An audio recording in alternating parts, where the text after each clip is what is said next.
Good morning, everybody. Wow, what a way to start the day. Can we have a big thank you to our Burnsville High School drumline?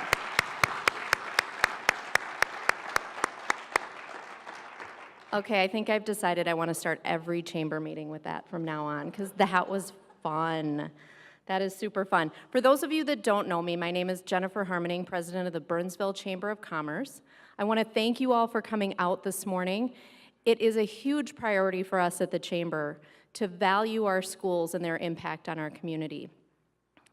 Our schools in Burnsville are such a vital part of our economic success and our future that we want to be a strong partner with them, and we thank you for coming out to be a part of that this morning. I will just share a brief highlight on what we're doing at the Chamber to partner with the school districts, because the real highlight here is what's happening in the schools, and I want to give Cindy the time to share that. We started in December of 2017 a business education network. I think Trisha's going to pass out a little handout that highlights what we're doing. We've started fast and furious. For those of you that don't know Kathy Funston here at the school district, she's been my primary partner in crime with the support of Cindy and the school board and the staff here and many of our members.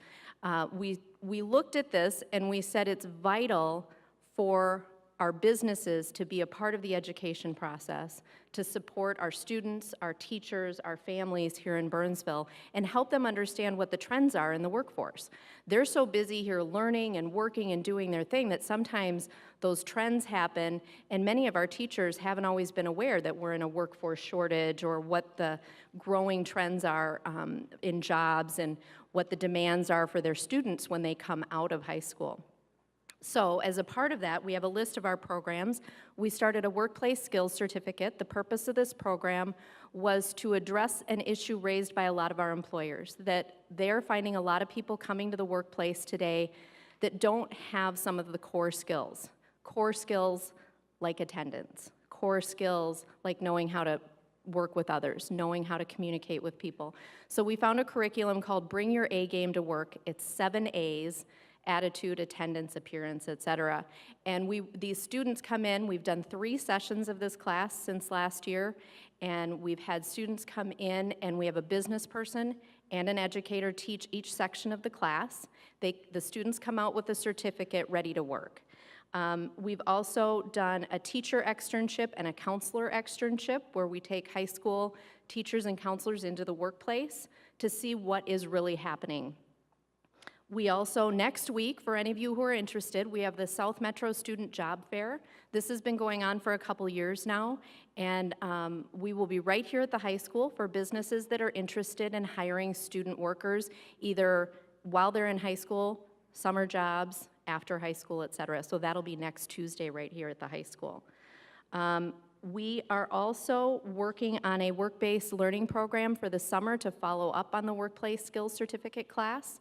This is an opportunity for students and employers who are willing to come together and take our A's from our Bring Your A Game to Work and put them to work in the workplace and help students see them in action in a part-time job, in a summer job, something like that. And we have a meeting coming up on May 9th for employers that are interested in that. Next year, our goal in the 2019-2020 school year is to do a parent forum.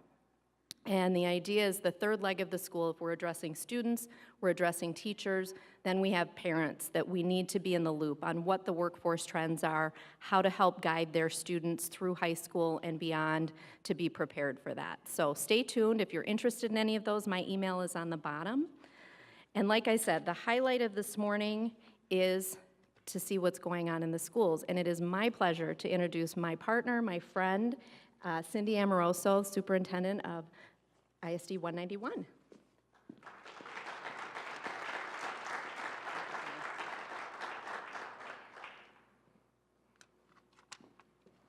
Welcome, everyone. I can't see everyone in the audience due to the lights, so I'm not going to introduce everyone from the district, but I want to thank everyone that we have here. We have staff representing our support staff, our teachers, our building level, and our district level administrators, and thank you all for joining the chamber this morning. I would like to introduce, however, our board members in attendance And I'm going from memory because, like I said, I can't see everybody perfectly, but I know that Chair Abigail Alt is with us this morning. Abigail, do you want to stand or wave? There she is.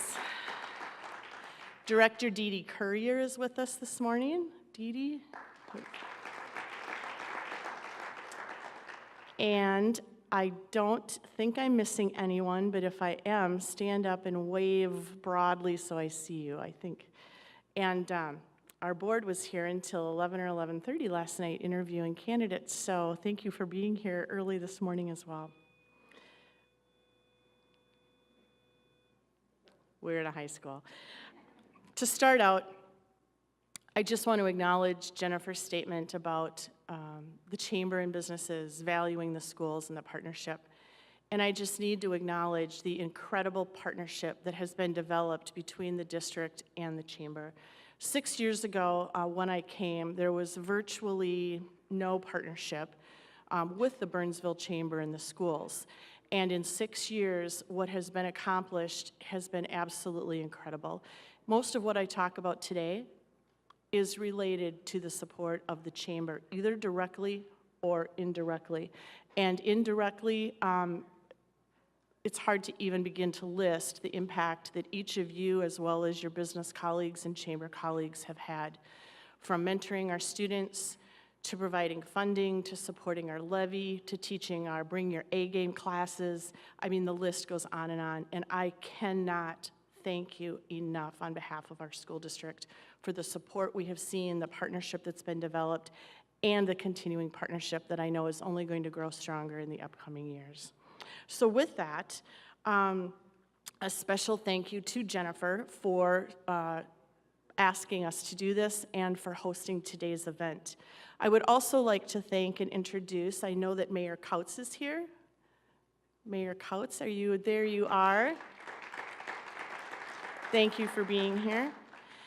Janet Williams, again, is Janet Williams or is Mike McGuire in the audience with us today? Mayors from Eagan-Savage. I know that I saw City Manager Melanie Mesco-Lee from Burnsville. Melanie, thank you. And is Brad Larson in the audience? I don't know that I saw Brad or Dave Osberg. So we have 3 communities in our school district, and we value the partnership of each of those. I also want to thank some others who made our event this morning possible. First of all, our culinary students. Let's give a big round to those students for providing our breakfast this morning.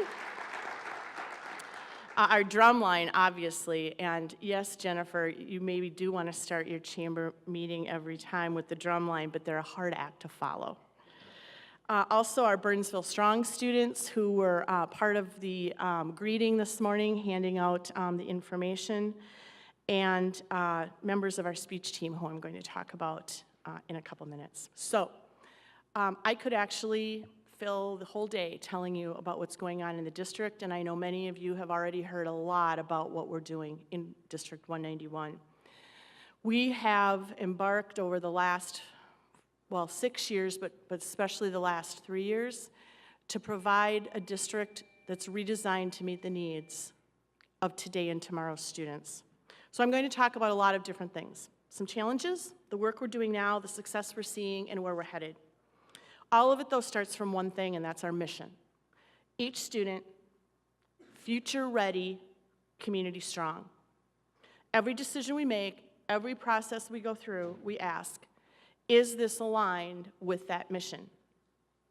Are we thinking about reaching each student? Do we have evidence that this program or initiative will prepare them to succeed in their futures? Are we building the relationships that ensure that families, staff, and students know they are welcome and valued and engaged? Are we maximizing opportunities with community partners? This is where we start. So I'll start now with a specific topic that's been at the forefront in the district for the last several months, which is budget and funding. At the same time, we are also hearing a lot about this at the state legislature. Funding right now is our biggest challenge.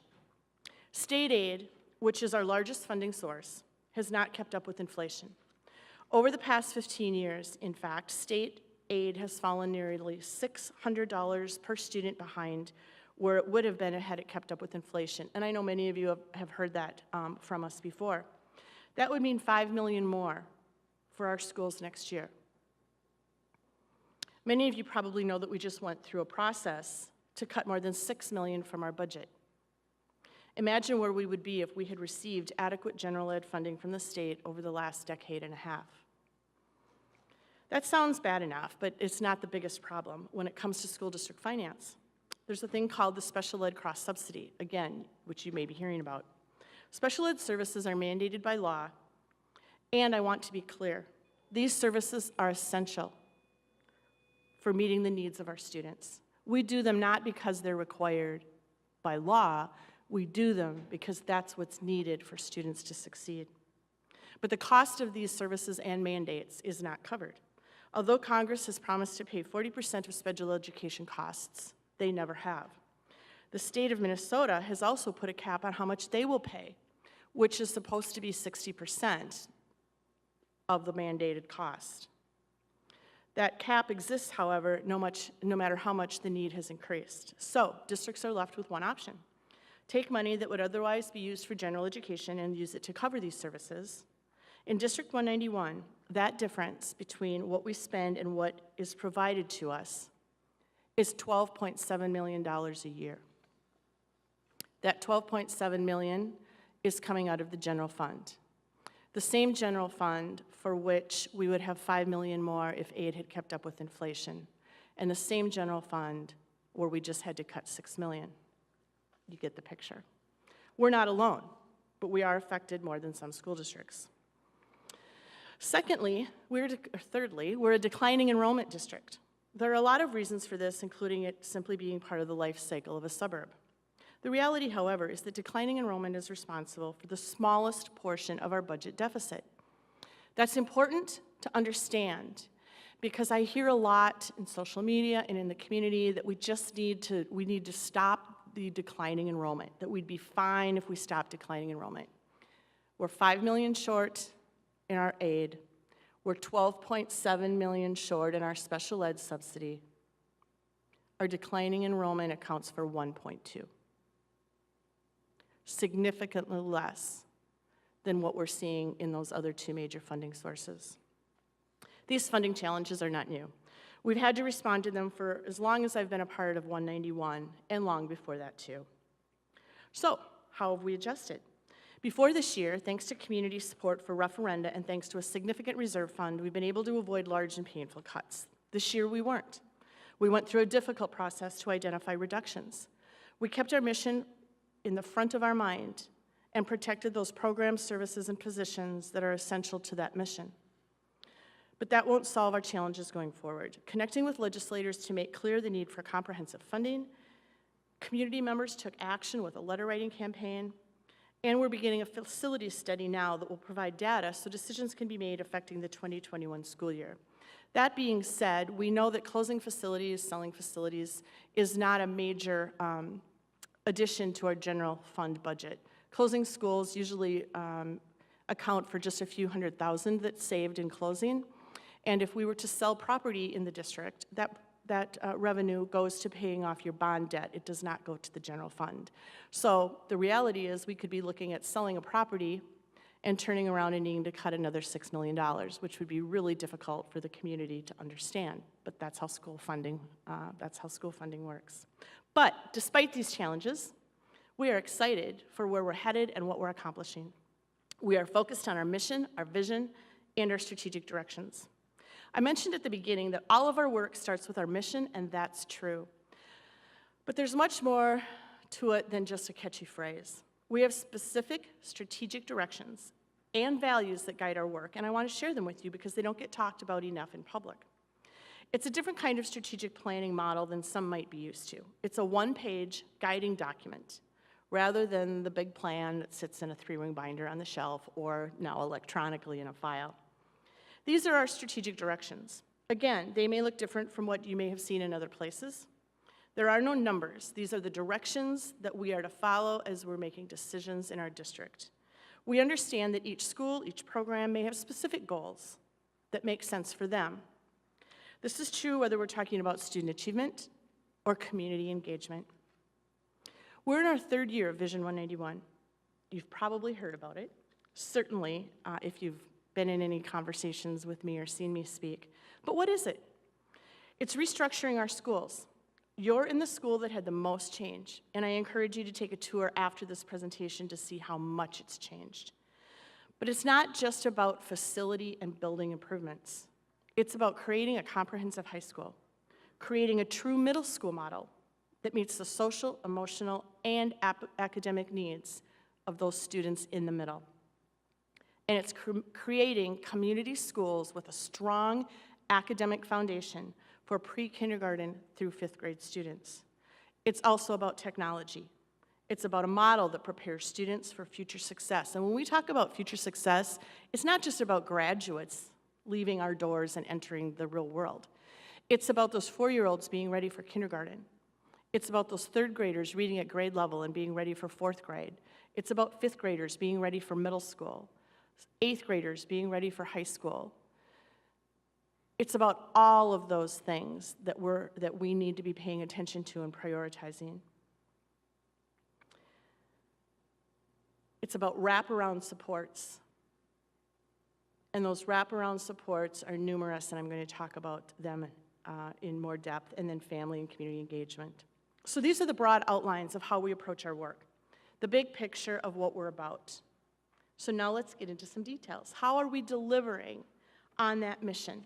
Let's start with academics. I want to start specifically with elementary literacy. We're now in our 2nd year of a full district-wide implementation of a new curriculum and instructional model. The selection process was a new process used for the Burnsville-Eagan-Savage schools. The process was driven by teacher leaders, it was research-based, and it was a very comprehensive process, and it was implemented with high fidelity across all 10 buildings and grades K through 5 in our district. When we launched it, the teachers on the selection committee were so excited about it, they wanted to share that excitement in a video for their peers. So we're gonna share a little bit of that video, and you can hear why they chose this in their own words. Our program focuses on the integration of academics with social and emotional learning, and teachers become mindful of their practice by using materials that engage and motivate students, help them develop into critical thinkers, and promote reflection throughout learning and community.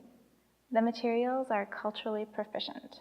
Our students will see themselves positively reflected in these materials, so they'll know that they are valued members of our school communities. Our teachers are very, very excited about this program, and we are already seeing some results from that. I want to stress that this curriculum is culturally proficient and addresses the social and emotional growth of our students with a strand through it that is specific to social and emotional development and collaboration, while at the same time meeting state standards. All of our students can see themselves in this curriculum. They belong, and they can see themselves succeeding. We're already seeing positive results, and the process used for reading is now the same process that is underway for math and for science. We are establishing a strong foundation for our students' success, and while it may fall a little behind the scenes, it might be the most exciting and impactful work happening in the district right now. Next, I want to talk a little bit about what we're doing at the middle level. The middle school is about being able to explore what's possible in a supportive setting, and that's what we've created with our middle schools. And I just want to remind you that prior to the implementation of Vision 191, in the fall of 16, we had 7-9 junior highs. Very traditional junior highs, 6 periods a day, very little opportunity within that schedule for electives.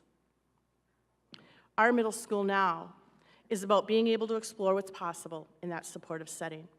And that's what we've created as part of Vision 191. Students can explore all these options: STEM, arts, advanced programming, avid college readiness, no matter which of the 3 middle schools they attend. Moreover, the model we have includes time for enrichment for all students and time for additional support for those students who need it.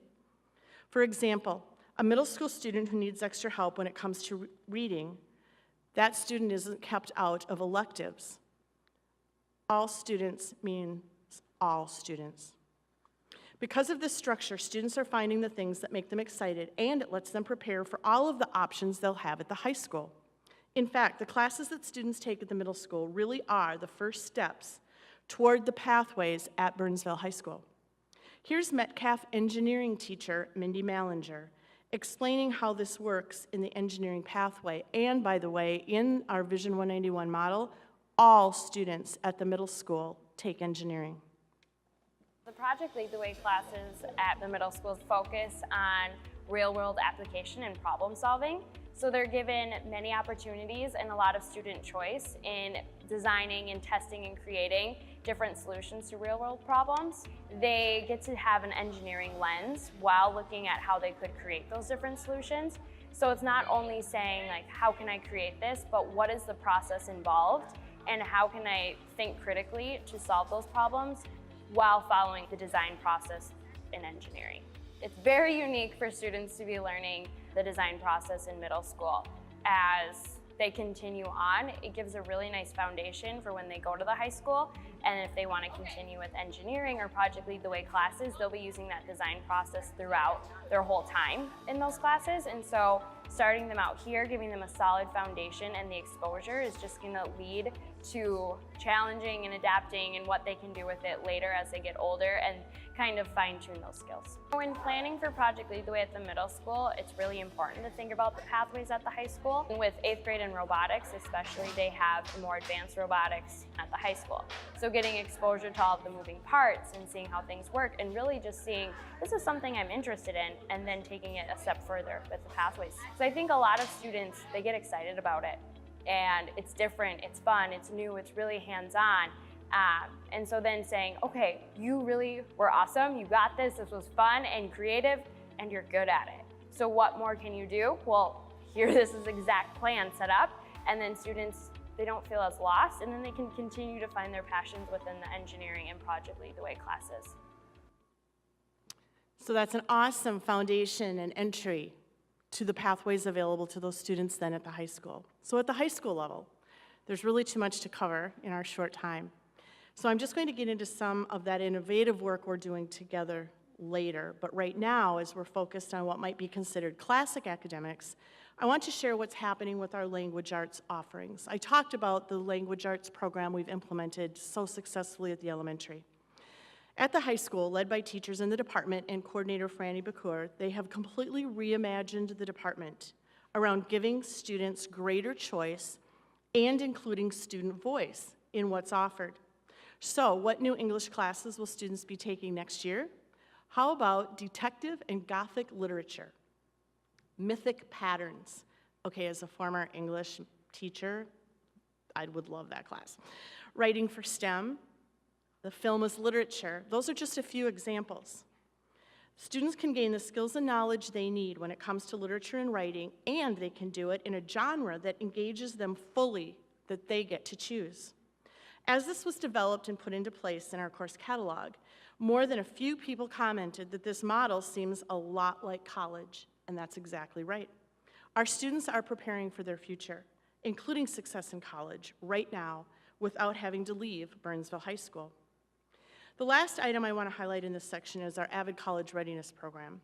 AVID stands for Advancement via Individual Determination, and it's a program that provides students the skills and expectations for going to and succeeding at college. It's available at all of our middle and high schools.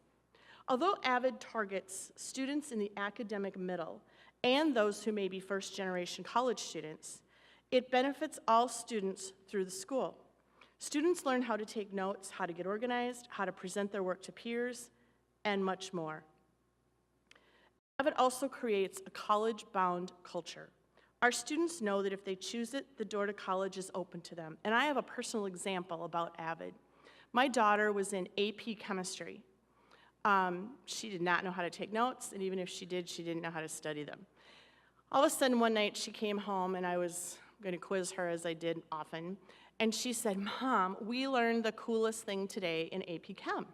And she said, it's these kind of notes that you take. And she started to show me the notes that her teacher had taught them. Well, that teacher also happened to be one of our AVID teachers. So she had brought that skill into her AP college-bound chemistry class. Students at every level can benefit from these AVID skills, and we are so fortunate that we are using this program and our teachers are being trained 6th grade through 12th grade in our district. AVID isn't new to District 191, but you may not know that Nicollet Middle School is a national model demonstration site for AVID schools around the country. It's a designation that was recertified for them again this year. Of the nearly 5,000 AVID schools across the nation, only about 150 have been selected as national demonstration sites. We are incredibly proud to have one right here in 191. Well, believe it or not, we know young people aren't machines where we can program them with information and skills, and then they respond all the same way. Our work is about learning, of course, but learning isn't possible if a student's basic needs haven't been met, or if a student doesn't feel they belong, or if a student is coming to school after experiencing something in the home. If a student is hungry, if a student is tired, if a student doesn't feel safe, if a student is experiencing mental health issues, learning just can't happen. So we are creating a system of supports for our students, and we are prioritizing those needs so that all of our students can be successful. When we do it right, it looks like this. This is a picture of staff members giving a hug to a Sky Oaks kindergarten student, or the student is giving them a hug, I'm not sure. Either way, our students need to know they are safe and loved and valued, that their needs are being met. That's why we have put social workers into every school. We have cultural liaisons available in every school. Our students can access mental health services, therapeutic services, without leaving the school due to our partnership with private therapeutic counseling services. When a student comes to a District 190 school, when a family is part of District 191 schools, all schools, any school, we want them to feel like this. Let me show you a few ways we're making this a reality in our schools today. This is Andy Timmer. He's the Dean of Students at Nicollet Middle School. Andy's not here today, is he? I don't think he is. He's back at school doing this. Part of what he does is get out into the halls to meet students where they are and support teachers. So he created what he calls a mobile student support center, basically a walking desk complete with hazard tape and cup holder. And he did clarify the hazard tape is because it's the tape that has the blaze colors he could find. Each of our middle schools has a dean now, though not everyone uses this fancy desk. They are licensed educators who have the knowledge, training, and authority to work directly with students and families to address behavior issues, find resources, and support student growth. We added these dean positions in lieu of our police liaisons, which had been in our schools for many years. Our police liaisons are dedicated and caring people. However, the dean model has offered an educational solution to an educational problem, and our deans are already helping to improve the school culture. A story in this weekend's Sun This Week newspaper dives into the changes that we're seeing. Some of the changes are the deans doing their jobs well, and some are principals and staff working together to create a positive learning environment. A lot of things come together to make this happen, including high expectations, consistent consequences, positive reinforcement and rewards, and restorative conversations among students. It is not about punishment. It's about changing behavior for success. It's about building relationships and meeting needs. Here's a quote from Mr. Timmer that captures it really well. You can treat the symptoms, but once you get at the why and figure out what the why is, the symptoms will stop. And we're seeing that play out. At Nicollet, the number of student discipline referrals was cut in half during the first quarter of last year and the first quarter of this year. At Eagle Ridge Middle School in Savage, office referrals and suspensions have each gone down by about 40% compared to last year. I mentioned before that we want our students and families to know they are welcome and valued parts of the 191 community. Coming to our schools should feel like a hug. A big part of how we're doing this is by working toward what's being called a culturally proficient school district. This work isn't new necessarily, but there are two important examples of our district living this work that happened this year, and I want to share them. First, we value our diversity. You heard it before in the video about our literacy curriculum. Our students, all of them, should see themselves positively portrayed in our curriculum on a day-to-day basis. Their cultures can be celebrated and shared so peers can learn from each other. This learning makes us all stronger. This year, music teacher Becca Buck, shown here, worked with students and other staff to build a repertoire of folk songs that represented the cultures of our students. The end result is a book of 65 folk songs from around the classroom and around the world, including songs in English, Somali, Spanish, Russian, French, and Oromo. Each page features a song's sheet music, musical concepts that can be used for teaching with that song, and a student's personal connection to that song. Any given day in her classroom, students are learning music from around the world and sharing music that is meaningful to them. Not surprisingly, this project has drawn a lot of interest from around the state and even around the world. I actually saw another tweet last night of an organization nationally that had contacted Becca for an interview. It's a great example of how we're growing strong communities by celebrating our diversity. Another important aspect of being a culturally proficient school system is addressing the conflicts that can arise because of our differences. This fall, our high school community was the victim of racist vandalism.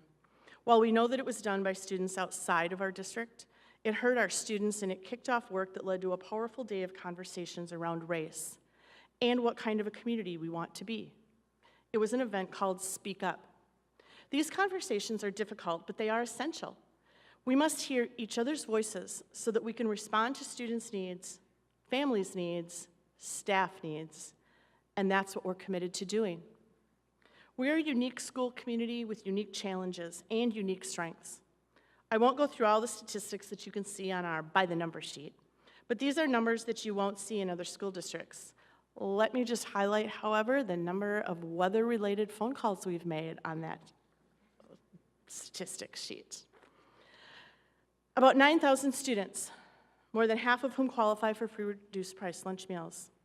Our percentage of students who are English language learners are twice the state average, but at the same time, half our high school students are taking classes that earn them college credit, while the state average is only 32%. We have unique needs, and so we need unique solutions, and we are providing them. In fact, there are unique opportunities being created every year. For instance, for the first time, Burnsville High School has a speech team, and they had a tremendous amount of success this year. You're going to get to hear a presentation from them in a few minutes. Moreover, we are being recognized around the state and around the nation for our work. Let me give you a few examples. A great example is our work to incorporate coding at all grade levels. From kindergarten to 12th grade, District 191 students have opportunities to learn to code, which is to say, they're writing their own computer programs to accomplish various tasks. Coding teaches students valuable skills, whether they pursue a future in computers or not. Communication skills and creativity, and especially problem solving. Our work was highlighted by a national magazine called District Administration earlier this year. I've mentioned before that this is our third year implementing Vision 191, and it's also the third year of our student technology device rollout. We started with Chromebooks for each high school student, and then last year, Chromebooks for each middle school student. This year, we integrated Chromebooks and other learning devices at our elementary schools. Our students competed this spring in the Read to the Final Four, where they read using an online program called MyOn Reader and reported their minutes in competition with other schools across the state.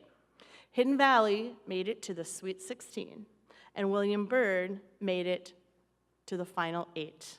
Another powerful way students and teachers were using Chromebooks this year was in Rachel Lucius's music classroom. Many times when the community hears about technology, they're not sure what we mean. We've been working on Chrome Music Lab using the new Chromebooks. We've been having the kids try to recreate melodies of songs they know. So we started with the alphabet song because that was one that everyone is familiar with, and today they're going to get to do a song of their own choice. We made the Me Channel theme from the Wii. We listened to the theme song and then we tried our best to make it.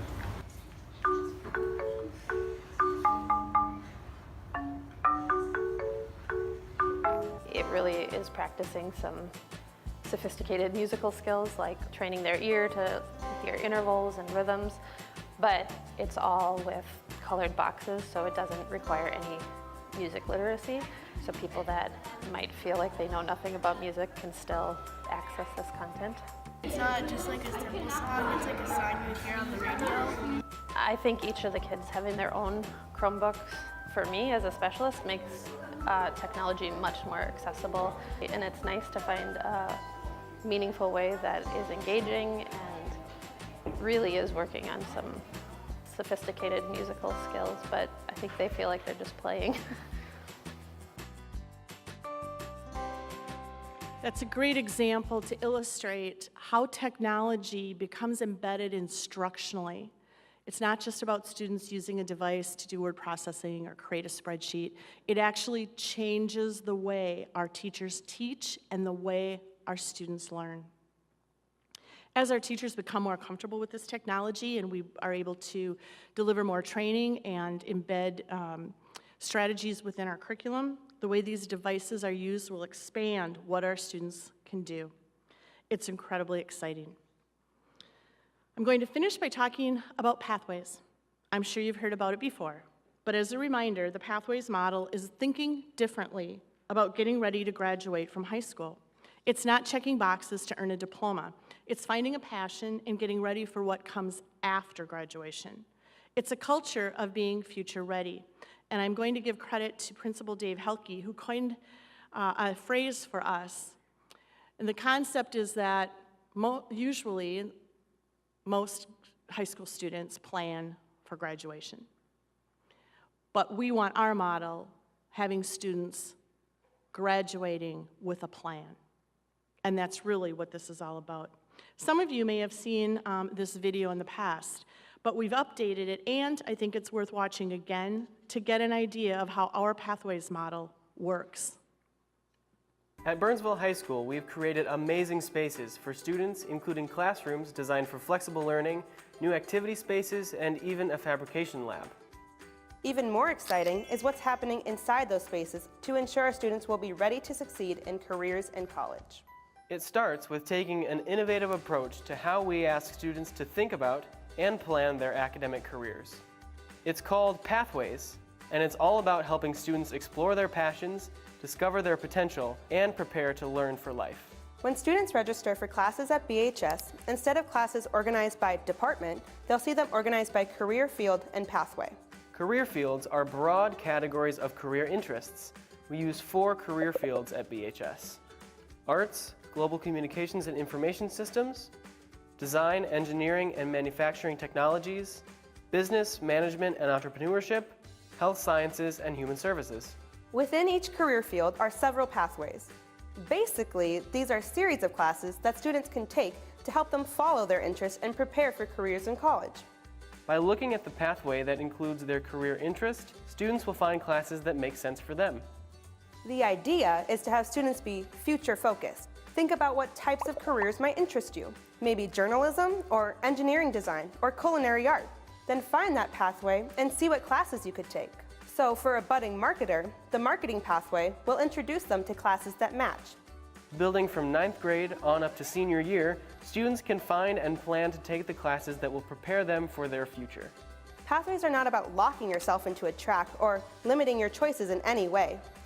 You don't have to declare a pathway like you would a college major. Pathways are there to help students explore interests, find classes that match those interests, and start planning their futures. What pathway might you choose? Whatever it is, Burnsville High School is ready to help you find it.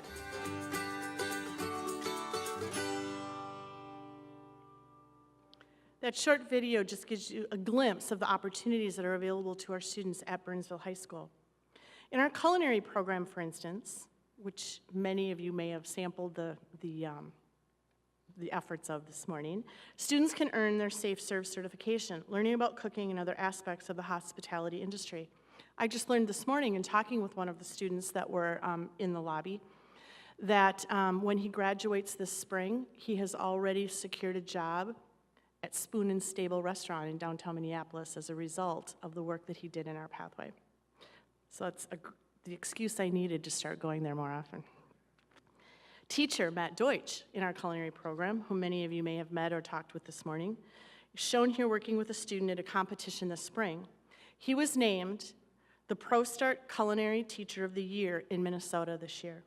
And our students were featured in 2 Star Tribune stories earlier this year, including the paper's all-important cookie guide in December. One of our new pathway programs this year, of which we are very proud, is our Emergency Medical Technician course, and it's conducted with our partners in the City of Burnsville Fire Department and Inver Hills Community College. Our students can take the 2-course program, earn 9 college credits, and when they are 18, take the national certification test and be ready to work for a police or fire department right out of high school. Another new opportunity for BHS students is our teaching pathway.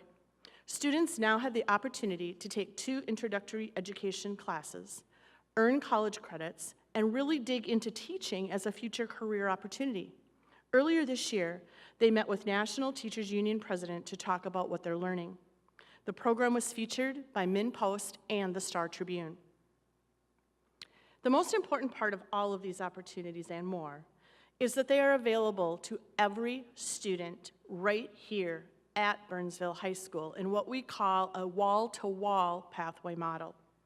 You don't have to leave the school. You don't go to a satellite academy. You don't go to a satellite site where you're locked into a particular pathway. Transportation is not a barrier. You don't fill out a special application to get in or have to pass criteria. If you go to Burnsville High School, you can find your pathway. I also want to emphasize that when it comes to pathways, we aren't in this alone. We have community partners, most of whom are in the room, who provide expertise and resources and opportunities.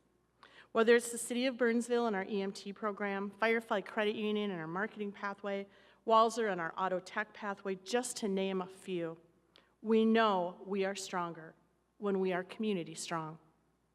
This commitment to partnership and innovation earned the pathways a Local Government Innovation Award from the Humphrey School of Public Affairs, which was our 3rd Local Government Innovation Award in 4 years. We have made incredible strides over the past 3 years, and we're seeing the fruits of those efforts.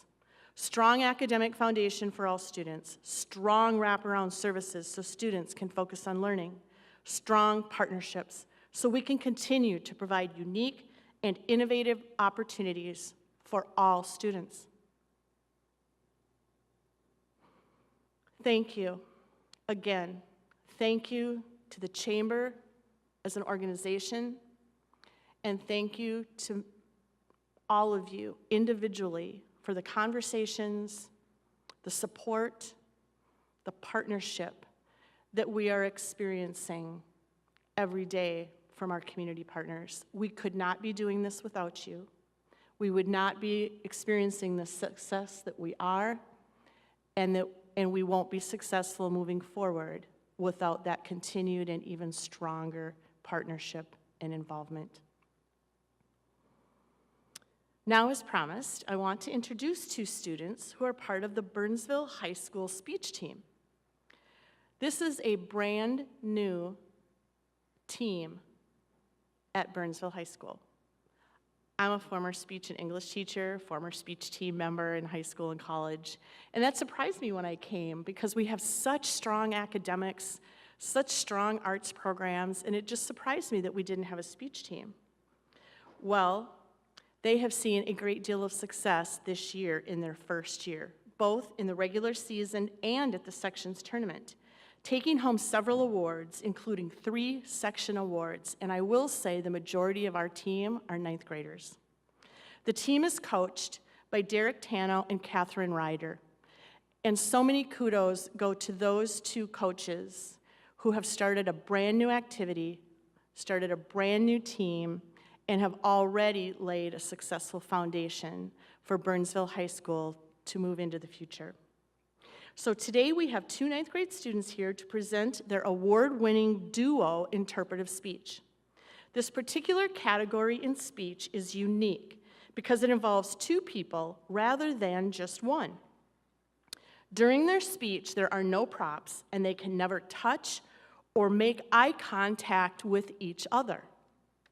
Their particular piece has won several awards throughout the year and is very fun to watch. And so I'm going to conclude my part of what's happening in our schools with them right now. Could we have Ellie Sheldberg and Umath Azad please come to the stage?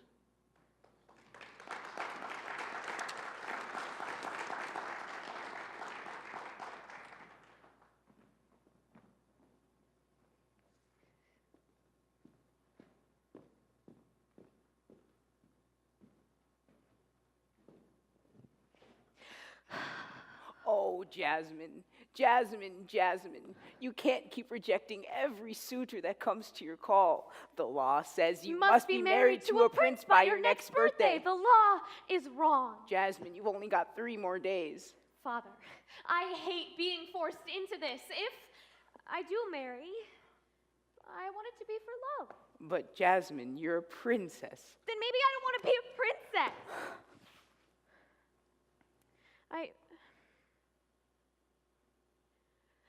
I can't stay here forever and have my life lived for me.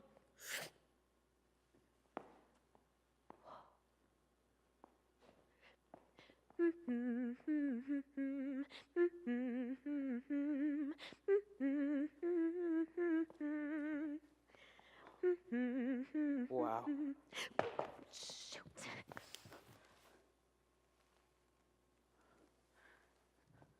So, it's your first time in the marketplace, huh?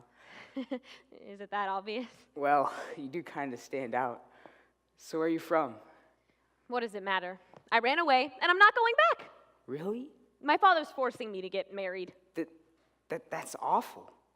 You know, it must be nice to follow the servants and the valets. Yeah, it's great. Everybody going around telling you what to do and how to dress. It's better than out here, always scurrying your food and ducking the guards. You're not free to make your own choices. Sometimes you feel so... You're just trapped. Princess Jasmine! Princess? They found me.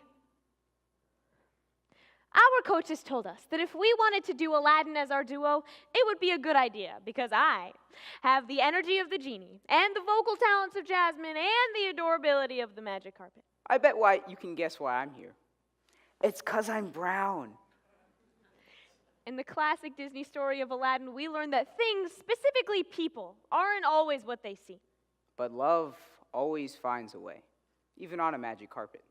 Aladdin by Tom Clements. She was the princess. I don't believe it. I must have sounded so stupid to her. I'm a street rat, and there's a law.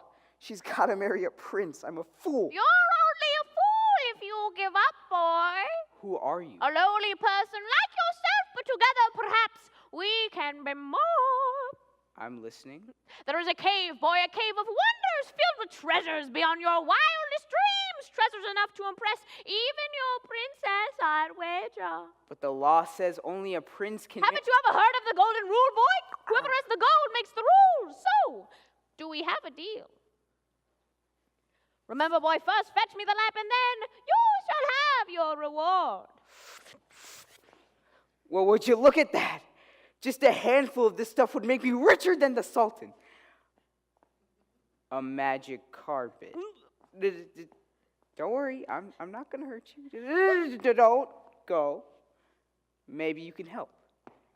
You see, I'm looking for this lamp, and this is it. This is what we came all the way down here to. Infidels, you have touched the forbidden treasure. You will now never again see the light of day. Oh, my head looks like such a beat-up, worthless piece of junk. Hey, I think there's something written here, but it's hard to make out.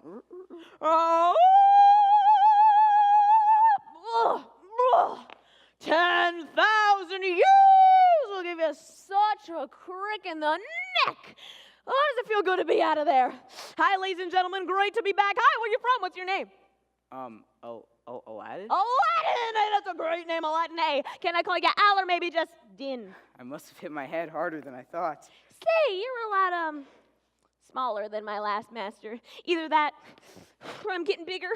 Wait, I'm your master? That's right. He can be taught. What would you wish of me, the genie of the lamp, right from the lamp right here for your wish fulfillment? Wait, wish fulfillment? That's right. 3 to be exact.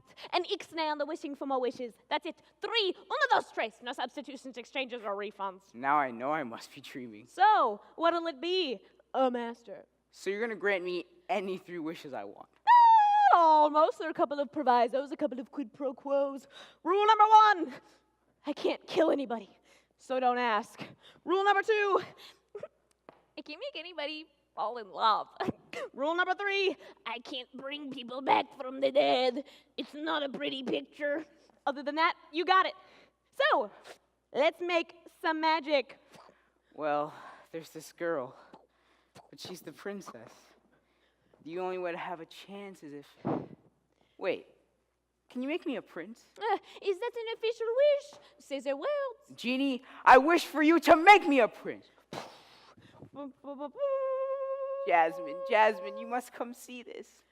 Prince Ali, handsome is he, Ali Ababa. Yeah, heard your princess was a sight lovely to see. Your Majesty, I have journeyed afar to seek your daughter's hand. Oh, splendid Prince Ali, it's delighted to meet you. Look at all of you, standing around deciding my future for me. I'm not a prize to be won. Oh, don't worry about her, Prince Ali. Just give Jasmine time to cool down. Princess Jasmine? I don't want to see you. No, please, Princess. Give me a chance. You look like someone I met in the marketplace. The marketplace? I have servants go to the marketplace for me. Why, I even have servants go to the marketplace for my servants. So it couldn't have been me that you saw. Yeah, I guess not. Enough about you, Casanova. Talk more about her. She's fun, smart, the hair, the eyes, anything. Pick a feature. Princess Jasmine, you're very... Wonderful, glorious, magnificent, punctual. Punctual. Beautiful. I'm rich, too, you know. Yeah. The daughter of a sultan. I know. A fine prize for any prince to marry. Yeah, a prince like me. Warning, warning, a prince like you. And every other stuffed-shirt swaggering peacock I ever met. Jasmine, please! I knew I couldn't pull off this stupid prince wish. Genie, I need your help. All right, you want to court the little lady? You gotta be a straight shooter. Do you follow me? What? Tell her the truth! No way! If Jasmine found out I was some crummy street rat, she'd laugh at me. Yeah, I mean, the girl likes a man who can make her laugh. Anyway, Al, on a serious note, you really ought to be yourself. Okay, I'm gonna go see her. Smooth, cool, confident. How do I look? Like a prince. Wait, who's there? It's me, Prince Ali. Prince Ali Ababa. Just go jump off a balcony. You're right. What? You aren't some prize to be won. No, I'll just go now. No! What? How are you doing that? It's a magic carpet. It's lovely. You wouldn't want to go for a ride, would you? Could get out of the palace, see the world. Is it safe? Sure. You trust me? A whole new world. A dazzling place I never knew. But when I'm way up here, it's crystal clear that now I'm in a whole new world with you. It's all so beautiful. Yeah. I knew it. You are the boy from the marketplace. Why did you lie to me? Jasmine, I'm sorry. Did you think I was stupid? No! That I wouldn't figure it out? I hoped you wouldn't figure. That's not what I meant. Please, Jasmine. I'm sorry. I know why you did it. Well, I guess this is goodbye. Stupid law. This isn't fair. I love you.